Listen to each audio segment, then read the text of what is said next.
You're listening to Matters of Engagement, a podcast examining issues at the intersection of health, healthcare, and society. I'm Jennifer Johannesson. And I'm Emily Nicholas Angle.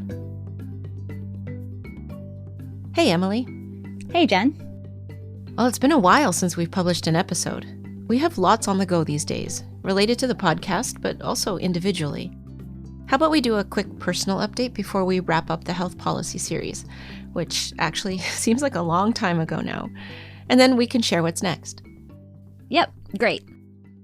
Okay, so for me, it's been a pretty busy spring, wrapping up some work stuff, mostly consulting on research projects that have a patient and or public engagement component.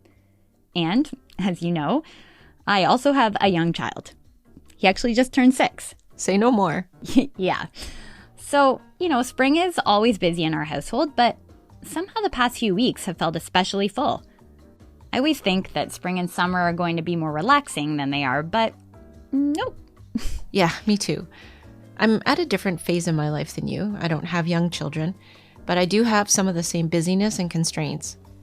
I manage the affairs of my mom, as you know, who's in a retirement home, and my son is now a young adult, but, parenting never really stops. It just kind of evolves. And yeah, all my non-podcast work has been really busy too. Well, in the meantime, though, we have been making some progress on the podcast. That's right. We've been thinking through some new directions and even have a new episode coming to kick things off.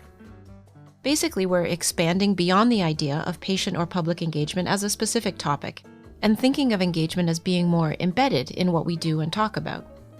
Yeah, and this actually makes a ton of sense. So many health and healthcare projects have a sort of mandatory engagement component now. Because of funding requirements and also because it's just kind of become an expectation. But engagement itself isn't always the research focus. Right. We'll continue to talk about engagement because how can we not? But we also recognize that that specific term is really more of a corporate or institutional word and has come to mean something rather specific, which is a bit limiting from our perspective. Essentially, we're very interested in looking at how the general public, as well as specific communities, are involved in and impacted by both health and healthcare research and health service delivery. And so we now describe our podcast as a podcast examining issues at the intersection of health, healthcare, and society. Remember how long we took to come up with that? Yeah, I sure do. But I think it covers our objectives well. Okay, well, before we carry on to what's next, let's just talk briefly about the series we just finished with the Public Engagement in Health Policy group at McMaster. So, shout out to Julia Abelson and the rest of the team. They're doing such thoughtful work, and we really appreciated and enjoyed our collaboration on the series. We'll definitely be checking back in with them as they move to new stages of work. As the current research phase is wrapping up, they're looking ahead to the education phase, which includes developing an open course for, anyone with an interest in public engagement and health policy. Julia also mentioned some forthcoming publications, as well as their newly released guide to supporting equity-centered engagement. Lots of interesting projects on the go. We'll put links in the show notes for all of this. Yeah, perfect. Okay, so let's pivot and share a bit about our expanded vision for the podcast. We're kind of in development mode, I guess you could call it, and we're looking for new partnerships and collaborations as we move forward. And we think there's a really interesting opportunity here for health research projects, community groups, not-for-profits, and healthcare organizations, to utilize podcasting as a way to communicate, connect, inform, and even entertain. There's so much potential here to convey complexity and nuance in a way that's creative and accessible, and really gets people thinking about ideas and topics in a way they might not have before. Having worked a lot in the research world, I know how much thought and effort and money goes into trying to connect with communities and populations who could really be impacted by the work that's being done.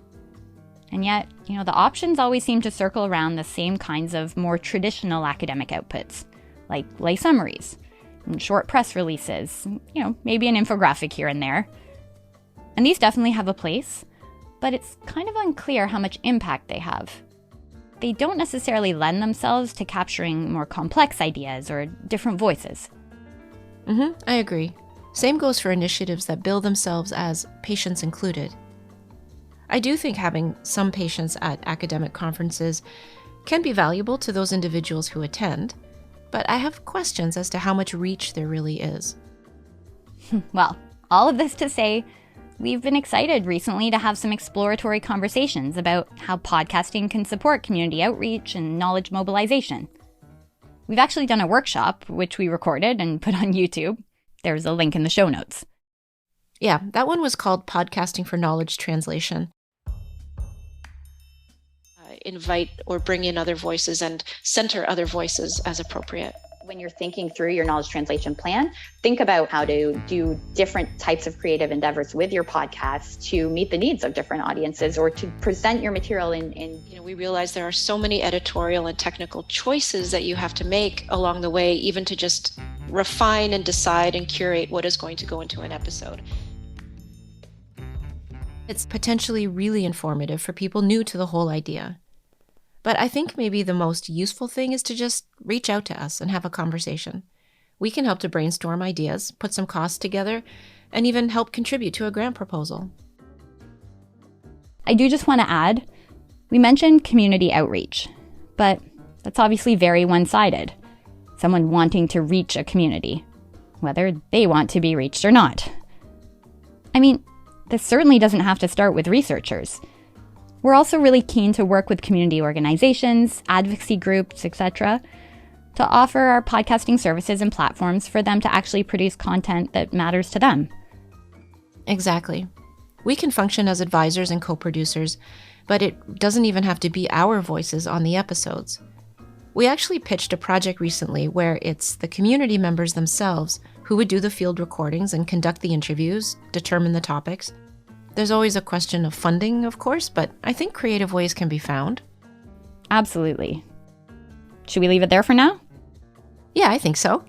And we're just putting the finishing touches on our next episode, which is more in the direction we want to head. I am really excited about this one, and not just because I'm involved in the project we're talking about. We produced a kind of behind-the-scenes look at how this particular SPORE project, SPORE is Strategy for Patient-Oriented Research, how the researchers and lived experience advisors reflect on the value of including patients on the research team. It was genuinely interesting, especially considering that the project itself wasn't really studying patients, but was rather focused on the prescribing behavior of clinicians. Yeah, there's definitely a lot to think about there, but let's pause on that. It is coming out soon, and I think listeners will really like it. It probably has the most moving parts of any episode we've made. And it's a bit of a departure because, Emily, you're one of the guests instead of one of the hosts. How was that for you?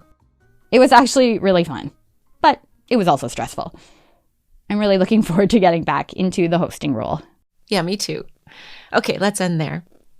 Just to officially close off the Public Engagement and Health Policy series, we want to especially thank Julia Abelson, Katie Booth, Alpha Abubba, Rhonda C. George, as well as all of our other guests who appeared in the series. This episode was written and produced by Jennifer Johannesson and Emily Nicholas Engel. If you'd like more information about our podcast, or just want to go ahead and book an exploratory call or meeting with one or both of us, please get in touch through our website at mattersofengagement.com.